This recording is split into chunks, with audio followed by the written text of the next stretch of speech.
Hello guys, welcome back on our YouTube channel Youth Academy। तो आज हम continue करेंगे हमारा हिस्टोरिकल अंडरपिनिंग जो हमने स्टार्ट किया था। तो हमने कौन कौन से एक्ट्स पढ़े इसमें 1773 रेगुलेटिंग एक्ट, 1793 फिर हमने ब्रिटिश इंडिया एक्ट भी पढ़ा, फिर हमने एक्ट ऑफ सेटलमेंट जिसे हम अमेंडिंग एक्ट ऑफ 1781 के नाम से भी जानते हैं। 1781 के अमेंडिंग एक्ट में हमने पढ़ा सेपरेशन ऑफ पावर का जो कॉन्सेप्ट पहले जिसकी शुरुआत को एक्ट ऑफ सेटलमेंट जिसे कहते हैं और अमेंडिंग एक्ट ऑफ 1781 में जो सेपरेशन ऑफ पावर का कॉन्सेप्ट लाया गया पहली बार, ये भी हमने पढ़ा। अब देखते हैं नेक्स्ट एक्ट हमने 1793 तक कर लिया था। अब इस क्रोनोलॉजी में आगे बढ़ते हुए आज हम करेंगे चार्टर एक्ट ऑफ 1813। तो इसमें company monopoly over Indian trade terminated trade with India. इसमें पहला कॉन्सेप्ट ये लाया गया, प्रावधान ये लाया गया कि जो कंपनी की ट्रेड थी, जो इंडियन ट्रेड थी, वो टर्मिनेटेड पूरी तरीके से ख़त्म कर दी गई।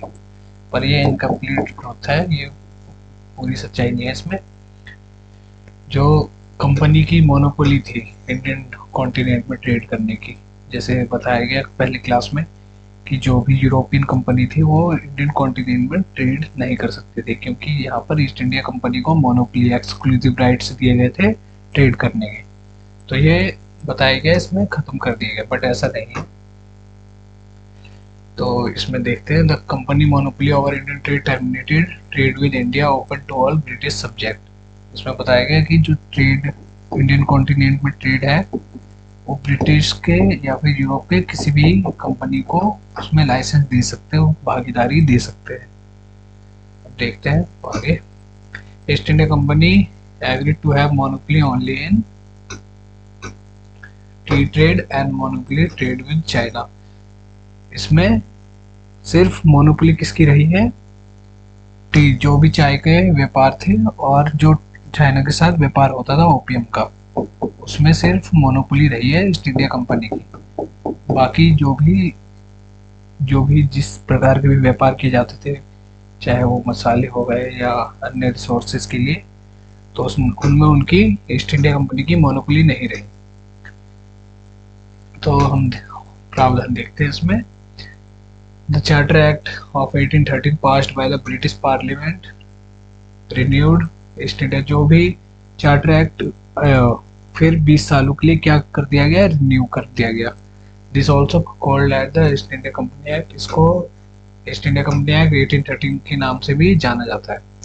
This act is important in that defined the first time the constitutional position. ये याद रखने की जरूरत है। सबसे पहले 1813 के चार्टर एक्ट में constitutional position of British Indian territories कहा गया। कॉन्स्टिट्यूशनल पोजीशन वर्ड यूज किया गया कौन से एक्ट में? चार्टर एक्ट ऑफ 1813 में। अब देखते हैं। This act asserted the crown sovereignty. इस जो कौन सा एक्ट था? चार्टर एक्ट था 1813। उसी ने क्या करा? जो क्राउन की सॉवरेनिटी और ब्रिटिश पोजीशंस, जो भी ब्रिटिश के टेरिटरी थी उस पर क्राउन की सॉवरेनिटी पहली बार स्थापित की गई। अब देखते हैं। The company's rule over was extended to another 20 years. 20 सालों के लिए बढ़ा दिया गया कंपनी के रूल को। Their trade monopoly was ended except. इनकी जो ट्रेड मोनोपोली थी, एक्सक्लूसिव राइट्स थे व्यापार करने के, वो क्या कर दिए गए? खत्म कर दिए गए। एक्सेप्ट फॉर द ट्रेड, जो चाय की व्यापार करते थे उसको छोड़ के और ओपियम का जो व्यापार करते थे चाइना के साथ उसको छोड़ के, दो चीजों में छोड़ के उनकी मोनोपोली क्या कर दी गई? खत्म कर दी गई। Another important feature of this act was to grant permission to the missionaries। जो भी उनके मिशनरीज थे धार्मिक, उनको बढ़ावा देने के लिए बुलाया गया। जो क्रिश्चियन मिशनरीज थे ब्रिटिश के, उनको इंडियन कॉन्टिनेंट में बुलाया गया ताकि उनका धर्म का प्रचार किया जा सके। कौन से एक्ट के द्वारा हुआ? ये एक्ट ऑफ 1813 के द्वारा हुआ। Almost ended the monopoly of the East India Company in India. The company's monopoly in trade with China and trade with India was kept intact. ये वही समझाया गया है कि जो कंपनी की मोनोपोली थी वो खत्म कर दी गई, बस किस में रही? ट्रेड विद ओपियम और चाइना ओपियम के लिए और टी ट्रेड के लिए, चाइना के साथ ओपियम व्यापार के लिए और टी ट्रेड के लिए। और इस एक्ट में क्या लाया गया? ये बुलेट पॉइंट है, gave permission to Christian missionaries, उनके धर्म प्रचार के लिए। अब इसमें देखते हैं, regulated the company's territorial revenue, जो भी कंपनी की टेरिटोरियल रेवेन्यूज थे उस पर क्या किया गया?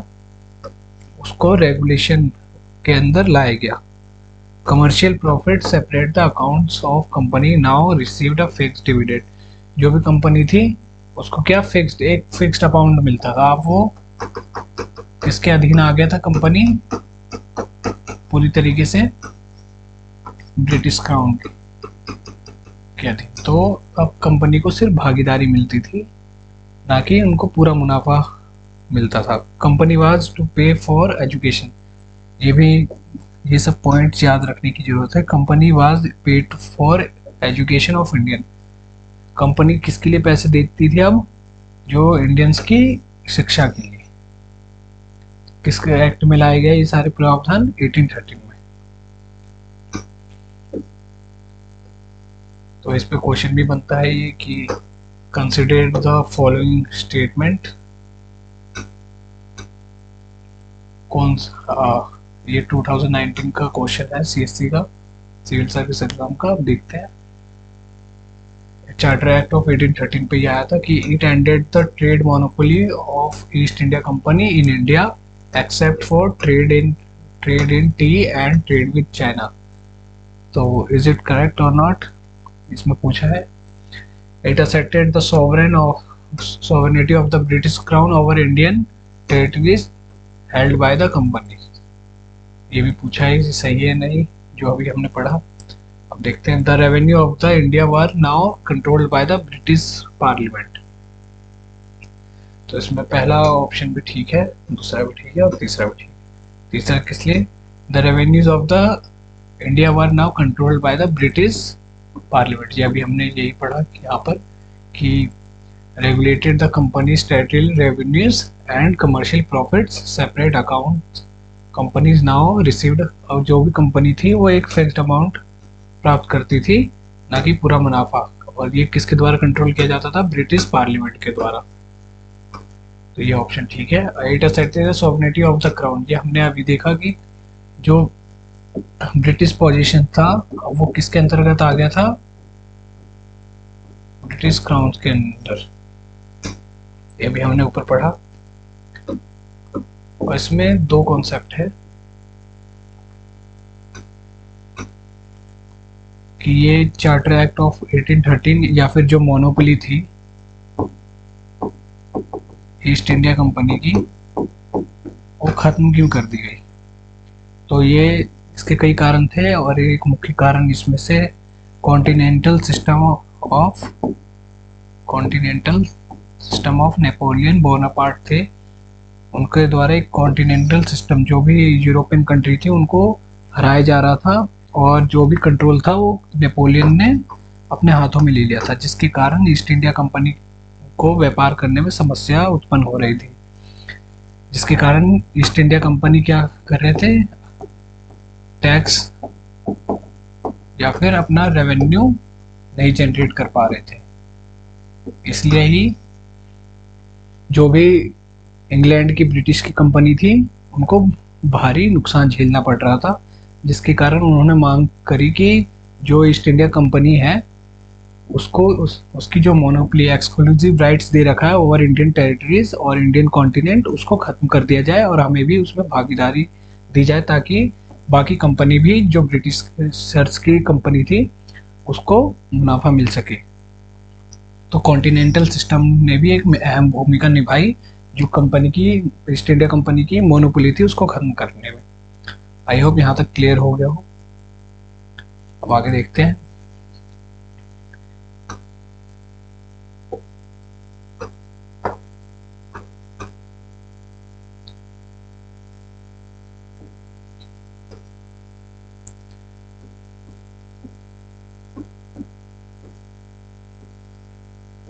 Final step centralisation, governor general of India. अब एक्ट ऑफ, इसको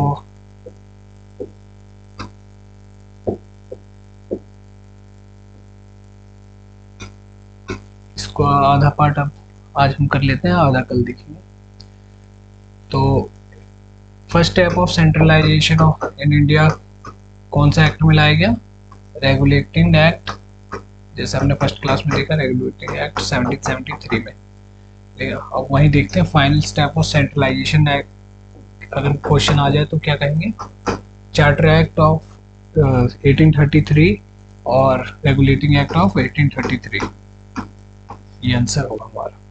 इसमें गवर्नर जनरल ऑफ इंडिया, जो गवर्नर जनरल ऑफ बंगाल थे हमारे, उसकी डेजिग्नेशन क्या चेंज कर दी गई?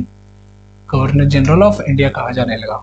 अब लॉज को एक्ट्स कहा जाने लगा। अब देखेंगे आगे आने वाली क्लास में ऐसा क्यों कहा गया, क्यों कोडिफाइंग रूप में इसे अपनाया गया बाद में पार्लियामेंट के द्वारा, तो उसको एक्ट्स कहा जाने लगा, उसको गहराई से समझेंगे। अब east India company purely administrative function करती थी, और किसके नाम पर? इन हिज और हर मैजेस्टी के तौर पर।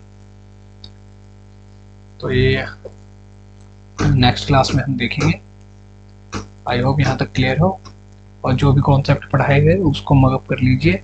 ये सब सारे स्टेट एग्जाम हो गए, पीसीएस हो गए, यूपीएससी हो गए, इसमें आने वाले क्वेश्चन बनते हैं इसमें हिस्टोरिकल अंडरपिनिंग से। आज के लिए इतना ही था। Thank you.